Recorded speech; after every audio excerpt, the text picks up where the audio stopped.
My name is Frank Fuller, FCSI. I am a construction design manager with National Gypsum. It's just a fancy way of saying architectural rep. I have with me this morning to assist me.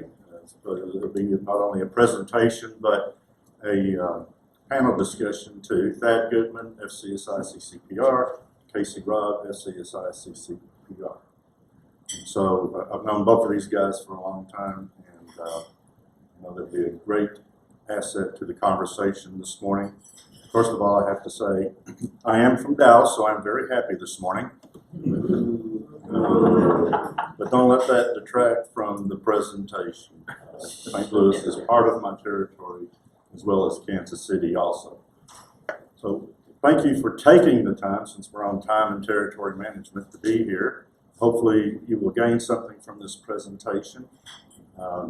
You may be new at this, you may be seasoned, so we hope that there'll be bits and pieces of information for everybody. So managing your territory is very important, because if you don't manage your territory, it's going to manage you. And so lost time is never found again. And so we want to utilize as much of our time, maximize it to our benefit as we can. There's 168 hours in a week,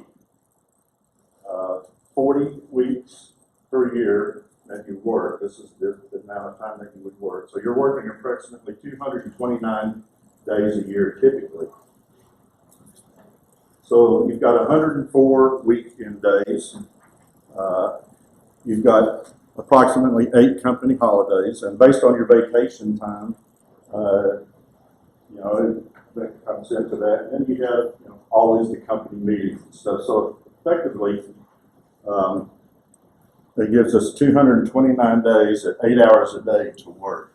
So we need to maximize that time and figure out how we can get the best out of our territory, so that we're being proactive instead of reactive. Things always come up, we know that. No matter how well you plan, there's always going to be some type of interruptions, but this is a format, it is an outline for you to use. Frank makes a good point. We have 365 days a year, and you think, man, a year is a long time. But when you start to narrow it down to what you're actually doing, and there's almost 6,000 hours in a year, and we're going to work about 1,800 of them. Okay, so we don't have as much time. A year is not that long if you think about it. And territories are getting bigger. People are getting, having more and more things thrown on their plate. So the theory is, how do we make the best use of our time? Well, and I'll also add, technology is making a big impact on how we do things. Everybody's got their phone, their iPad, their computer. We're constantly distracted. So how do we stay on target? How do we stay on focus? Some of the principles, the fun thing about putting this together, some of the principles that Thad and Frank and I learned in our careers go back to the late 80s, early 90s when we started doing this with some very good mentors and challenges, right? But a lot of the basic blocking and tackling we're going to talk about today hasn't changed. It's still a discipline that has to be practiced, or your territory will run you wild. Your customers will take care and manage you. But you want to be on the opposite end of that. You want to be able to manage your time and get the most out of it. And I think that's what we hit on really well here today. Here we go. This is Thad's favorite slide. Rocks in a jar. Now, here comes the fun part. Let's see if this works. A professor teaching on the subject of time set out a large, wide-mouthed jar. Into the jar, he put a dozen fist-sized rocks. He asked, "Is this jar full?" His class said yes. He poured and shook in gravel, filling the spaces between the big rocks. Then he dumped and shook in sand between the rocks and gravel. Finally, he poured water to the jar's brim. Then he said, "If you don't put the big things in first, they'll never fit in." This is Howard Butt Jr. of Laity Lodge. The big rocks represent our big priorities. Unless they get first place, the smaller priorities will pour in consume our time, and leave no room for what's most important in the high calling of our daily work.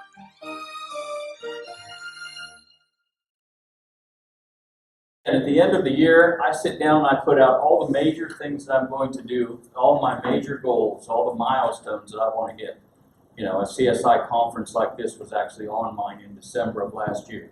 I'm going to spend this time at this conference to be here to do something for the company, to put the company front and center in a leadership position. I'm going to go to construct. I've got so many trade shows I'm going to do. I've got so many box lunches I'm going to do. And I put that stuff down on what I call my rocks in the jar. And I send it to my boss and I say, okay, and it has, here's how much money I want to spend for these things. Here's how much each one of them costs. I just want to get your buy off. Here's my big, I actually sit down and go through my vacation days. I send her my vacation calendar at the same time. I put all those rocks in the jar, and then as my year progresses, 3 to 4 to 5 weeks in front, I'm starting to fill in. That's the sand and the water that he poured into that jar. But you know, those are the things I do. I put all those milestones in there, and so my goal is to make sure that when I look at that piece of paper in December of the year before it starts, in December of 2018, I can look back in December of 2019 and I say, okay, if I did all these things, I had a successful year, and then everything else just gets filled in around it. What's the importance of doing that? Because if you don't do, like Thad said, and you start planning your year, planning your weeks, all of a sudden something big comes up that you're supposed to attend, you have the potential of double booking, not having the time for it. And so it's important that we take these steps to recognize what the big rocks are that we have in this upcoming year and put those down and get them taken care of that and schedule around them. Now, since Thad's got 20 weeks of vacation a year, that even limits his time out in the field even more. What happens when you get the silver and white hair? So you've got the job, you're just starting. What do? As my friend Casey Robb used to tell me when I joined the company that he was with at one time, you're drinking water out of a fire hose for sure for that first period of time. So you're trying to wrap your head around what are the products that I'm repping now, what short-term goals do I need to set up, what are my manager's expectations, how do I accomplish all of that? You're getting to know people in the company, getting to know your territory, so there's a lot to absorb and a lot of water to drink out of that fire hose. So in the beginning of your tenure, you're looking at the historical data. Where was the business in the past? Where's the potential business? What are your top 20 accounts that you're going to focus in on? What type of big company rocks are there in the future for that year with meetings and training seminars and so on? You've got to learn the company language. You may have been with another company and you know all of that language. You need to learn, especially if you're dealing with architects, what their common language is, so you're speaking the same language. Let me just add to that. I think it's important to understand too, when you get into a new role, what's your role really going to involve? You need to understand this really well up front with your manager, so that you know if you're going to be focused primarily on architects. If you're an architectural rep, what's that going to look like? It's going to change a little bit. When I first started my sales role, we were kind of a one-stop shop. We had to do 30% architectural, 30% contractor and distributor relationship, well, 30% contractor and user relationships, and then 30% distributor dealer relationships. So at the end of the day, you try to balance so many calls, so many days, so much focus on that. Believe it or not, when you really got disciplined enough, you could lay that out, and at the end of the year, you could come back and measure it. It pretty much came through that way all the time. But as my career evolved, I got more into architectural, so that changed the dynamics quite a bit with the end run that you were going to make in the marketplace. So I think it's important to understand that up front, how that affects you in this kind of layout of things. But you still got to prioritize. You still got to get your A accounts. Even if you're just architectural, you still got to figure out who those are. And a lot of times, you can actually get more business with some of the B and C accounts downstream, especially in the remote areas where a lot of reps aren't paying a lot of attention to them. So it's really kind of interesting how you put all that together in your game plan. You know, Casey's exactly right. The interesting thing is, if you figure out who your A players are, every company has them, okay? We have that top 20% that drive 80% of the business, okay?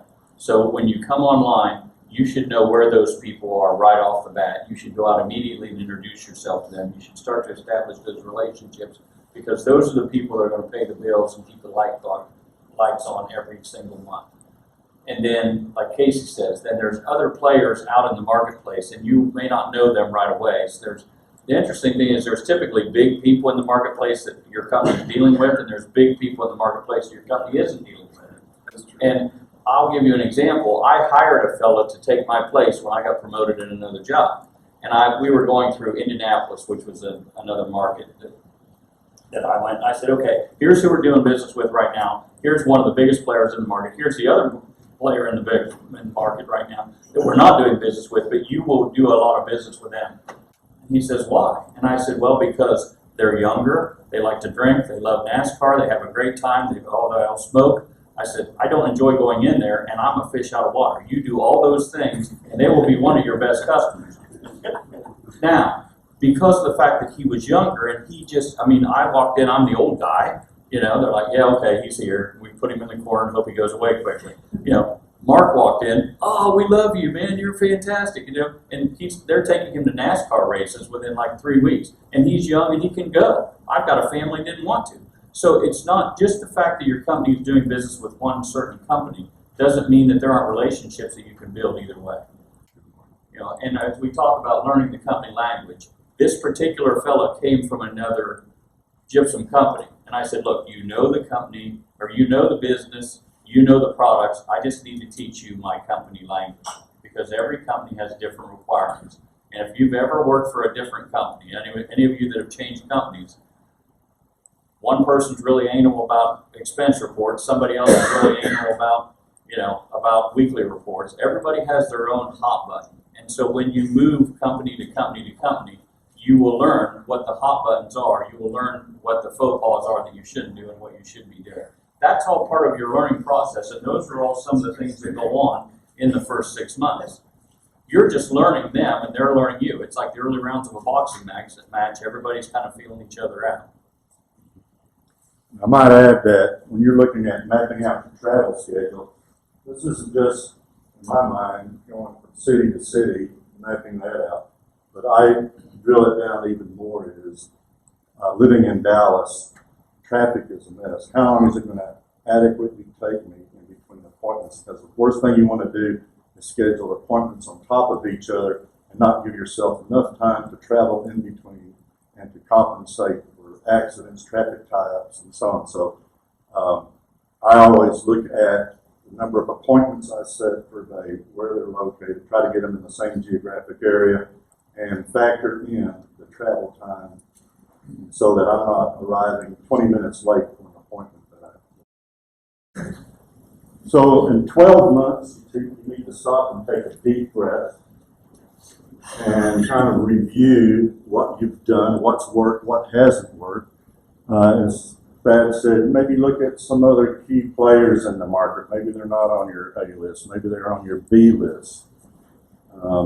And you're beginning to understand what your competition is.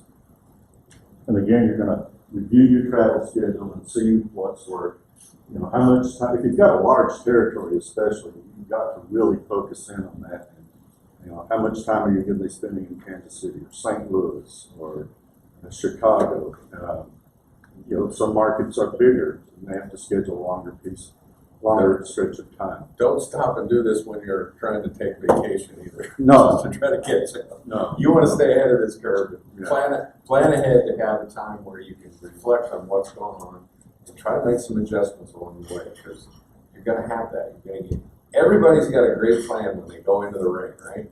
Oh, Mike Tyson tells us real quick, I love a good plan, because as soon as they get hit in the face, the plan goes out the window, right? So it's good to have a B plan, a backup plan when you go into the ring. So about 18 months, you should already know who your top customers are, and begin to focus in on what their needs are and how to take care of their business. take a look at the ones that are less time consuming. And this pull-through business is a bullet point that Thad put in, so I'm going to let you explain to what you're talking about. All of your customers have customers. Have you ever taken a day and just said, I'd like to shadow one of your dealers or distributors or whatever your market chain is down the street? Have you ever taken a day and said, I'd like to come to your office and just sit and watch what you do all day? Would it be possible for me to go out and travel with some of your salespeople and get to know some of your top customers? Because the better we understand our clients, the better we can help them. You may travel with them a day and they're doing something that you didn't realize they did, that you've got value that you can add. By the same token, if you know some of their customers, then you have a better understanding of what's important to them, and you can do a better job of servicing their business, even perhaps by being out in the marketplace to give your technical expertise to their people and make them more valuable. Because that actually, in turn, makes them more valuable for Naywire while they're here. I'll just give you the example, and I'll ask you for if I'm on point here. If I come out and travel with some of your folks, or if you and I go work together for a day and see some architects, and you bring them in, and I'm a subject matter expert, and then we can help 3 or 4 architects out, have we added value to your business? Absolutely. And so how many people are doing that? How many people have thought about doing that? And I'm not going to ask you to raise your hands, but these are the types of things that we can do after we've been there 12 or 18 months. We know who our top customers are. We know who our B customers are. We have a pretty good handle on our business. By that time, you should be pretty well seated from a standpoint of dealing with your customers. Now, how can I make myself more effective for their customers? How can I do a better job to help their business? And you just add value to not only your company, but their company as well. And it's that partnership that we're trying to form that makes long-lasting relationships. And I will tell you, I'll give you a quick example. I have an architect from 2008 to 2013 was kind of an interesting period for all of us. I had 3 jobs in that time. At the end of that time, I had an architect who had a job that was going and bidding in 2015, and he had 3 products from 3 different companies on his job from me. All 3 of these companies that I had worked for, when I'd been in to see him, hey, here's my new card, here's where I'm at. Oh, I've got a situation where you might be able to help me here. Will you meet with this owner? Hey, I've got this situation over here. It was got to be a running joke. Hey, I guess we're going to Willowbrook. I'm at National Gypsum now. I guess we're going over to Willowbrook. So again, it's that relationship that you're trying to build. And I think if you sit in on the Trusted Advisor seminar this afternoon, you'll learn more about that. Tomorrow morning. Tomorrow morning? Yeah. Okay. You'll learn more about that. But I wanted to camp on what something that Thad said is that not only is our time valuable, but our customers' times are valuable too.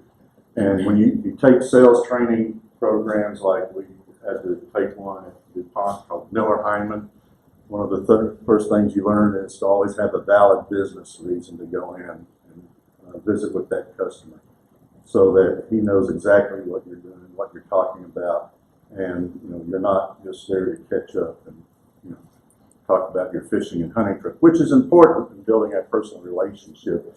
But you need to honor their time and have a valid business reason to go in and visit with that architect. Maybe it's a new product.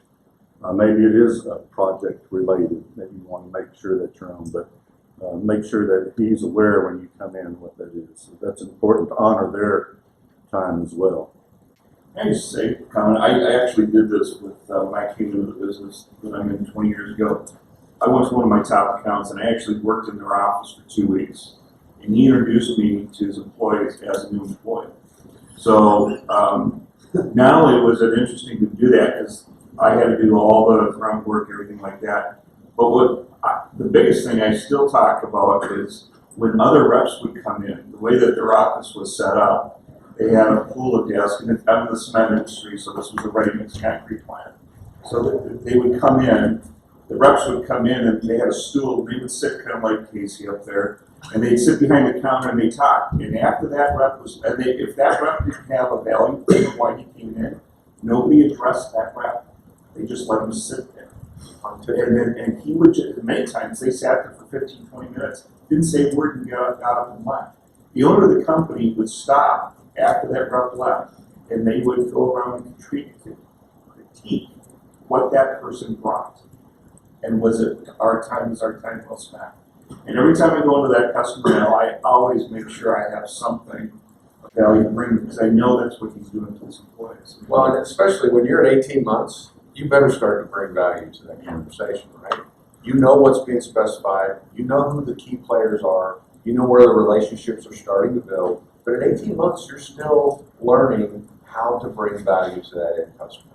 And at the end of the day, ride-alongs, things like that you're talking about, those are all great ways, but if you don't know what you're trying to fix, accomplish, or avoid, if you don't have a good valid business reason, if you don't have a minimum acceptable accomplishment based on that goal of that call, plan a little better.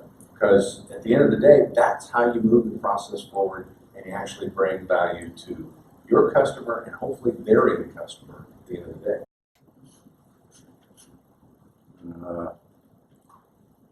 There you go. So here's some best business practices, and you may have some of your own, but I can't tell you how many times I've been at a trade show or riding with a salesman, and I say, you got some of your business, or we're doing a lunch and learn presentation, you got some of your business cards? No, I've got them in the car. You know, a salesman should always have business cards with him, and he should always have a pen. Don't ask me to borrow my pen because I'm not going to let you borrow it. I had one stolen one time. I'm waiting for you to send that back to me, Dad.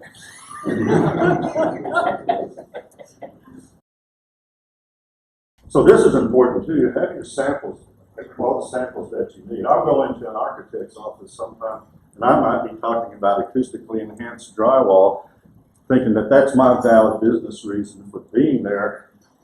And he'll mention, well, I just saw something on the web about on your website about a cement board. Can you tell me about that?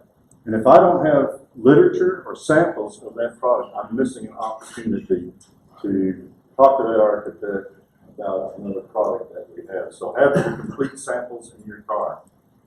And again, I'm kind of old school. I'm older than Thad. So I remember doing a daytimer on an Etch-a-Sketch instead of actually having but it's important because it is a digital world. And I can't tell you how many times it's frustrating that if I don't have a copy of my plan, my travel schedule and what I'm doing, and I go to look at it on my phone, I can't find it. I know it's there, but I can't get easy access to it. So I keep a printed copy with me at all times. Even if I'm in town, of what my activities are for that day. Well, and I can't help the transition to technology as much as some, but I'm sure there's a lot of young professionals in the audience that are using a lot more electronic means of doing that. That's fine, as long as you have the ability to have your game plan in front of you. One thing I will hit on here too is about samples and literature. Literature's kind of gone out the window, so it's moving to an iPad, it's moving to digital transformation, right? Samples aren't going away. Make sure you protect those samples in your car. Make sure if you're carrying butyl tapes with you and it gets 100 degrees and stuff starts to ooze and stick together, you're throwing them out and you're getting some new stuff. If you go into a firm and show them samples that are just, dirty, dusty, crusty from being thrown around the trunk, it ruins your image and your perception, especially with design firms and architects. They want to see fresh stuff. They want to see good-looking samples. They want to make sure that you know what you're talking about and you can electronically get to things quickly so they can see it. I still take in loose literature once in a while, Sweets brochure kind of stuff. The old Sweets brochures were popular then. They're still popular to kind of regroup, but 9 times out of 10, it's going to drop back to some kind of link or electronic info delivery. Yeah, we actually have a couple different apps where we can link right to our website. And again, for the younger people in the room, they're thinking we got a couple of colleges up here that don't do anything but carry around pieces of paper. No.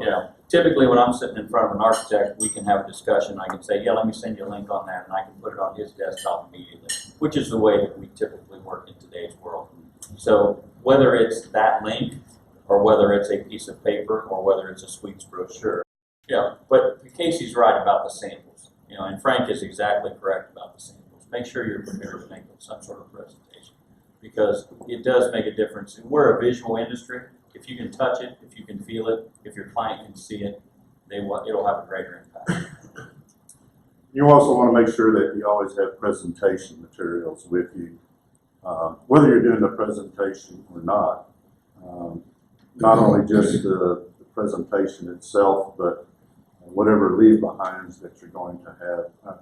I was at an event one time where there was a scheduled speaker to come in, and his flight got canceled or delayed, and they needed to have another presentation available. So I just happened to have my computer and my laptop and my projector, and was able to do a presentation.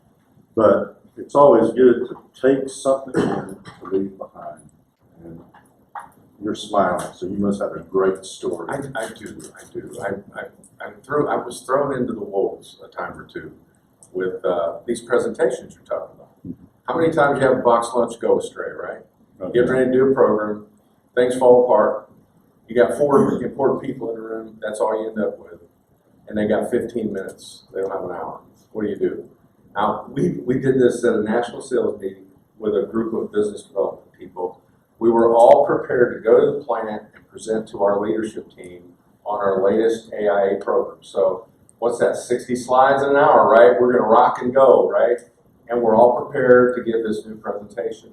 And we get in the room, we get up to the front, we're just about to the speaker, and the boss goes, "Stop, the conditions have changed. The lunch has been canceled. They realize it's an important time for you. They brought 4 key principles into the room. You got 15 minutes to express what's important in your program. Go." Wow, that changes the dynamic pretty quick. But boy, it makes you realize real quick, what are the 4 key points you're trying to deliver? What if this happens? What are the points you really want to get across here? And to summarize that and be able to do that off the fly, that makes you a much more prepared individual for the crazy stuff that happens when your plan gets busted up in the middle of a customer visit. So I encourage you to get to know those programs really, really well and be able to recap them quickly, because people run out of time. It gets short on time. I'll make one comment here, and I'll help Michael out in the back. Michael is the president of the St. Louis chapter. There you go. How many people in this room are involved in AIA or CSI or IIDA, or how many people are involved? Okay. As a product rep, let me tell you what we do in my home chapter is Columbus, Ohio, but I have this organization, I have this done with 3 different chapters in my area. Okay. There's 5 of us product reps in that chapter. We had a situation once where we had a speaker that did not show up for a monthly meeting. That's a disaster when you get 60 people in a room, 70 people in a room, and you don't have credit for them. And it's in our bylaws that we are going to give them an AIA presentation every month. Now, we work very hard to make sure that we don't do your typical lunch and learn program. We don't want to have a product rep deliver a presentation that you can get anywhere in the city from any other thing.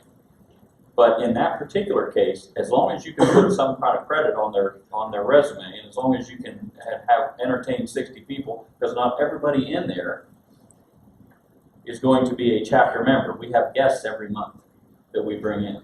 So there's 5 of us reps that always have our projector, we always have a presentation, we always have our presentation materials, and on a moment's notice, and the reason we have 5 is because not all of us are there every month. I travel 16 states. I'm not going to be at that meeting every month.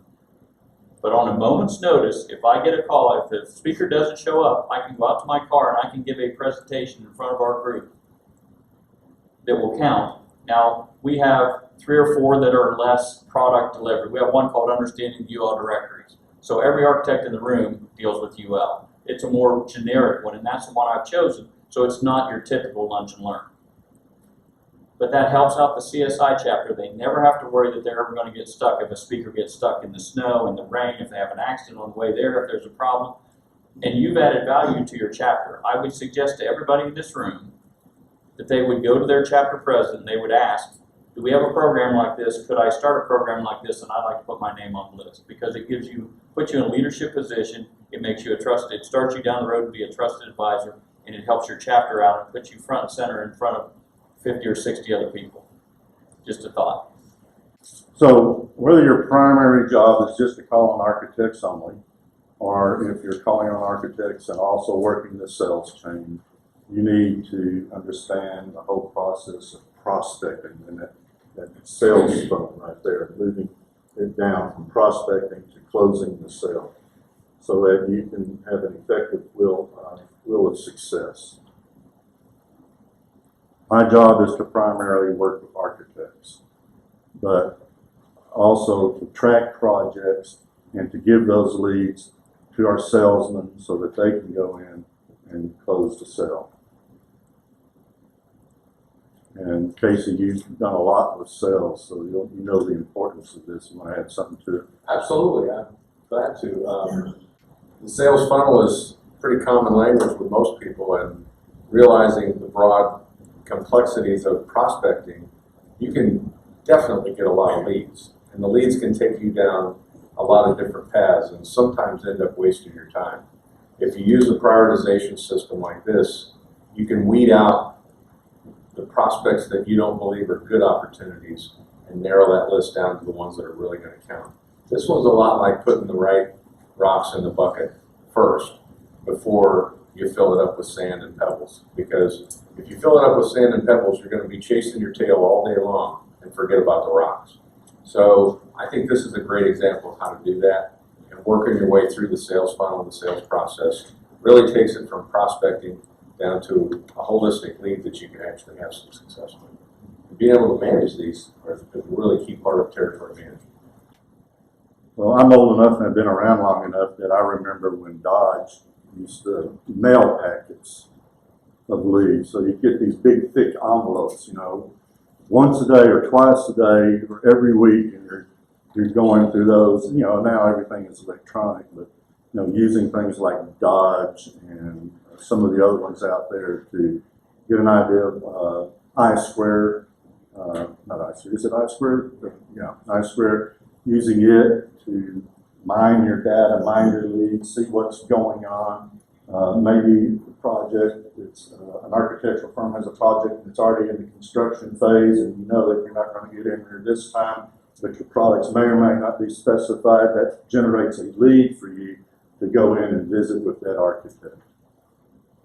But you have to make sure that the data is correct too. So you don't, especially if it's in the planning stage, you don't want to walk into an architect's firm and say, hey, I'd like to talk to you about this project that you've got in the planning stage, and because you've gotten it off of the lead, and they say, well, that thing's been occupied for a year now. So this goes back to what I was talking about earlier, plan your shortest route. Use the phone and internet to use it in between sales calls, not necessarily while you're driving. Don't be texting your customer while you're driving. And maximize those calls. So maybe you've got an appointment at 10 o'clock. Are there some customers that, and it's a big appointment, but are there some customers that you can call on in between before you get to that appointment? Be consistent each and every day. This is very important. Follow up. One of the things that I know Thad and I both pride ourselves on, and our company does as well, is when a customer emails us or calls us, we try to get back to them immediately. And it's not always convenient, but we figure if that customer is calling us, it must be important. Manage your customers. They should not manage you. Everyone has that one customer. Maybe you have more than one. I had a pilot at one time. You have one fella, that one person that calls, and if you get back to him 3 minutes later, they're already called 3 other people looking for the answer. We live in a fast-paced society. But interestingly enough, you can train your customers as to when you will be available. It's as simple as, I always return my calls first thing in the morning. If you want to get in touch with me, please try to touch base with me early. I always plan a couple of hours, hey, I've got a couple hours around noon, give me a call then. The afternoon is always better for me for calls. If you say that enough times, your customer will automatically think, like Pavlov's dog, your customer will soon start to think of you at that time of day. They might not even have anything to talk to you about that day, but they will think, oh yeah, Thad's free this time of the day. So understand the fact that your responsiveness is important in today's society. We have a company policy where if we text while we're driving, we can get fired. It's a safety issue. All of us have Bluetooth enabled to our phones. We can answer the phone if a call is coming in. We have voice enabled calling out, so I can call out while I'm talking to somebody. I can start to speak and I can get somebody's name in there. We have this technology available. So it's not unusual for me to call somebody and say, hey, for example, Howard and I both have Chicago. In Chicago, time is kind of fluid. I'm going to be there late morning. You don't really say I'm going to be there at 10:02. I'm going to be there late morning because depending on traffic, you might not get there till it's 11 o'clock. Okay? So it's important to make those phone calls. Say, hey, just want to let you know I'm getting in the parking lot. It's going to be 8 or 10 minutes. I'll be in your office. So use the phone wisely. When I stop, I plan in my day to have time to address my emails when I get somewhere. I try to always be somewhere like 15 minutes early, 20 minutes early, so I can breeze through my emails, I can answer somebody that needs it right away, I can pass on a message to somebody in the technical department, hey, I'm traveling today, will you follow up on this? You've got all kinds of resources at your help. So make sure that you're using your time wisely. And to tag into this is a really good point if you're not having success with people calling you back. Maybe you're unpredictable, maybe you're not leaving the right message, maybe you're not leaving the valid business of what's going on. Thad's point, he's consistent, they know when he's available, they've got communication going on. They're more likely to call out and call you back if they know a little bit more about you and what's going on. I think one of the most common threads I hear today from seasoned reps to young professionals, I just can't get them to call me back. They're all too busy. They're all too busy, right? Well, you really got to practice at what your message contains, having quick, succinct communication when you do leave a message, and follow it up with an email. You'd be surprised how many people respond with an email. So, to Thad's point, he's predictable, he's consistent, he's giving good information. That's obviously going to turn into better results at the end of the day. One of the things that I had to learn is if I've set an appointment 3 or 4 or 5 weeks out, and it's on my calendar, and I assume that it's on my client's calendar, I found that it's probably a good idea to touch base with that customer a couple of 2 or 3 days or a week out to make sure that that appointment is still on his calendar. Or send a meeting invitation. Or send A a lot of meeting times, invitation. a lot of times when you call them to confirm, you give them the option of saying no. I'm sorry, I just got busy, I can't do it. Don't give them the option. Send them an invite, send them a calendar invite to verify. That to me gives you less chance of them going, oh, wait a minute, he's coming to town, I'm not sure I want to see him or her. Well, and it's not so much that they wouldn't want to see you as well. It's like we talked about the rocks in the jar earlier. If you're not on their calendar and they're not in your mind at that time, they'll fill in the date and not even realize, oh, wait, I double booked you. So again, that calendar invite, use those electronic tools, makes a lot of sense. And I agree with Frank. Make the phone call proactively. If I've got a face-to-face call with somebody, I typically will leave it's not unusual for me at the end of my day to sit down and do some calls and leave some messages or shoot a quick email at the end of the day. Hey, just want to remind you that I'll be in tomorrow at 11. And the other thing that does really well, that I've tried to incorporate, still working on it, is whether it's a lunch and learn presentation or a meeting, he always sends a follow-up email summarizing what they talked about, sending them links to the particular product that they talked about. So it's another way of keeping your name and your company in front of that client. But don't take it personal. If you've done all of this, you've said it, you send him a calendar invitation, he's accepted, you show up to his office, and I'm sorry, he had to go to a job site. I used to take that real personal, and I had to learn that they've got their billable hours they have to take care of. They have their customers they need to take care of. Not sliding you. They're not treating you like a stepchild. They're just have to take care of their customer. So you pick up your bag and move on to the next appointment. This is my business card. If I gave it to each one of you today, how many of you would put it on your desk and maybe not address it for several weeks? I have a stack of business cards on my desk. So when I meet a customer, when I talk to someone, it's not unusual for me to send them a follow-up email, and I send them my V card, my electronic business card, so that they can open it up and quickly import it into their contacts. The reason that is because they've got to do this manually. I want them to have this card. They may have a Rolodex. I have an architect that I went and talked to once. He says, hang on a minute, I'll put this in the file. He had 4 of them with 4 different company names on it over the 25 years I've called them. All right? But when I send them my V card, they have, even if they already have me in their contacts, then they have the up-to-date information. So that's a nice little trick as well. Send them that electronic V card while they're sitting at their desk with the preparation, and then all the time in the world to be able to do that, they can quickly open it up and import you into their contacts. So we have, is this just an hour? Yeah. Okay, so we've got a few more minutes, so we'll go through these. Other best practices are make appointments. You know, especially if you're going to go out of town and you want to maximize your time.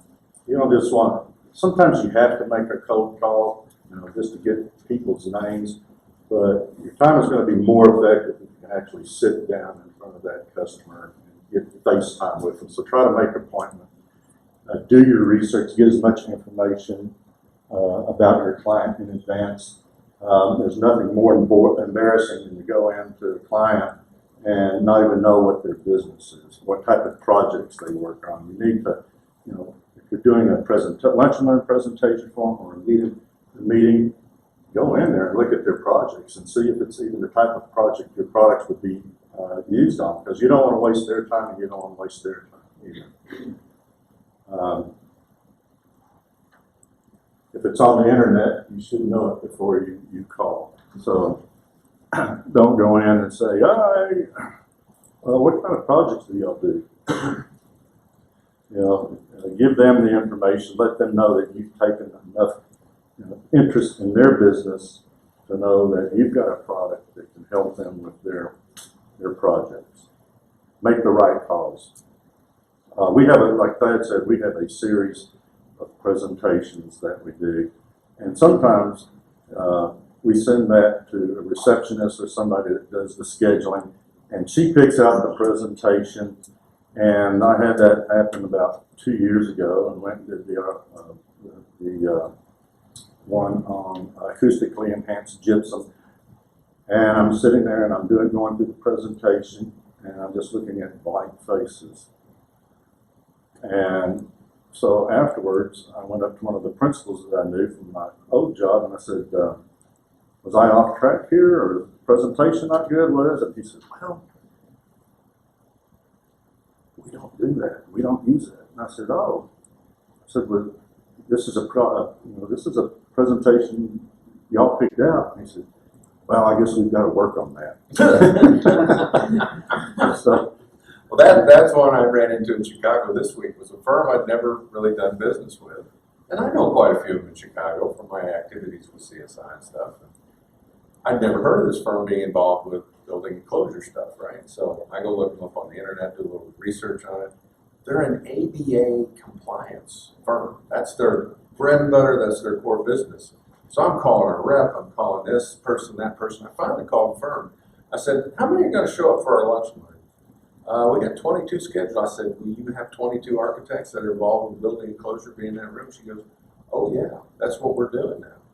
So I found out just the opposite. Even though you did your research, you found out these folks are primarily ADA compliance folks.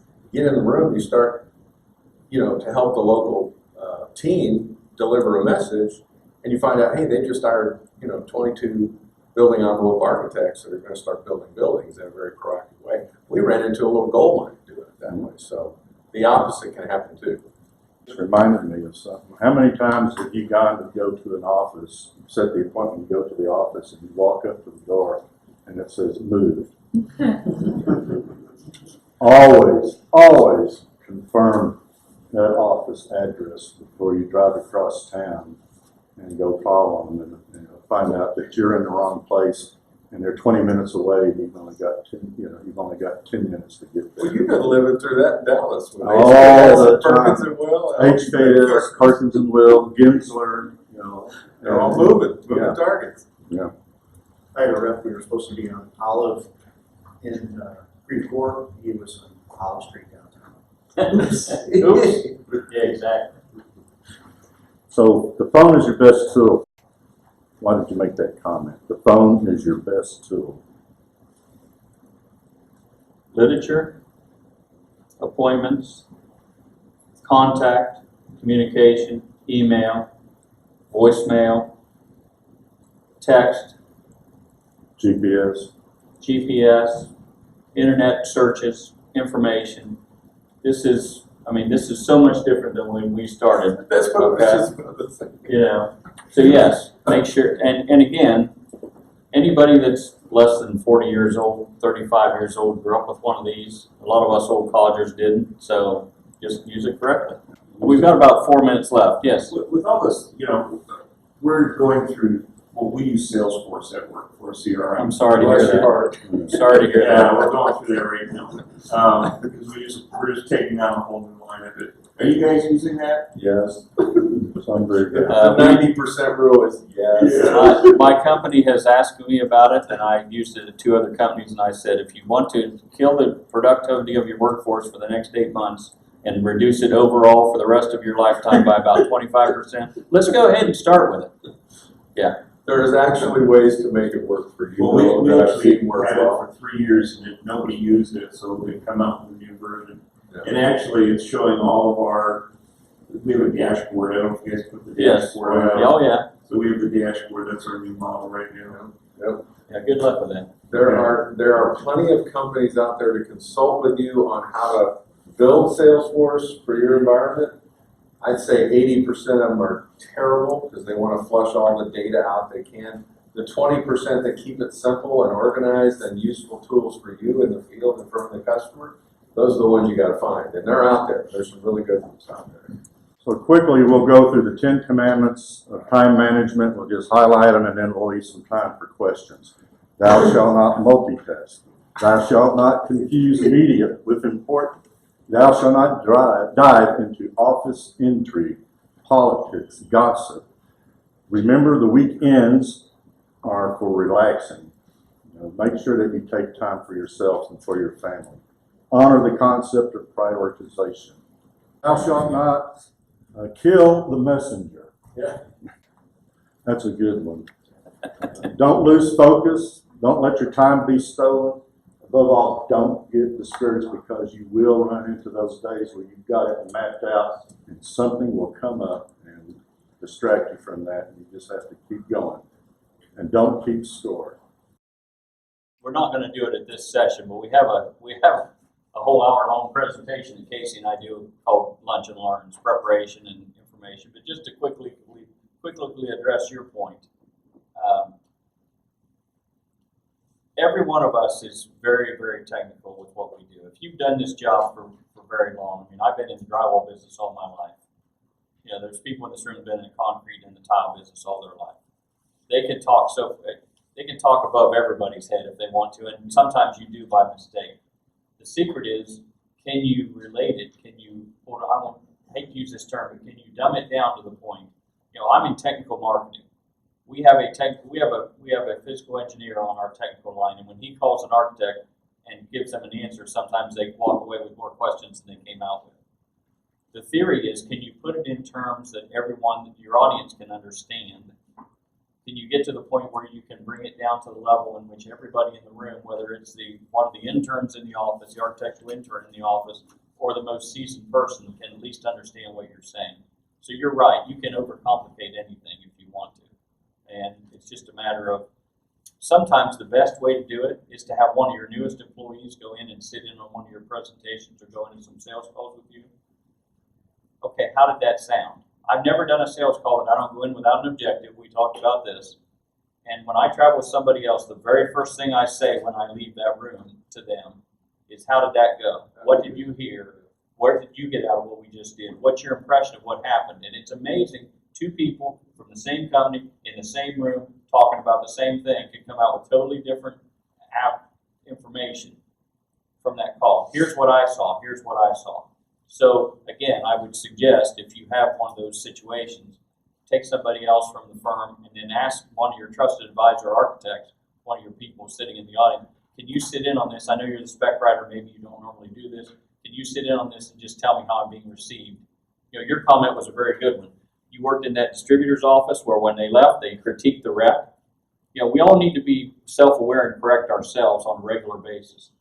That's the most difficult part of our job is making sure that we're delivering the message that we want to deliver. Well, folks, we're going to take a 10 or 15-minute break here. We're going to set it up. We have a really nice session next. If you want to, we're going to learn about the inner workings of an architect's office from a big firm perspective and a small firm perspective. And so Frank and Casey and I will be here the rest of the day. Feel free to corner us at any time if you have questions.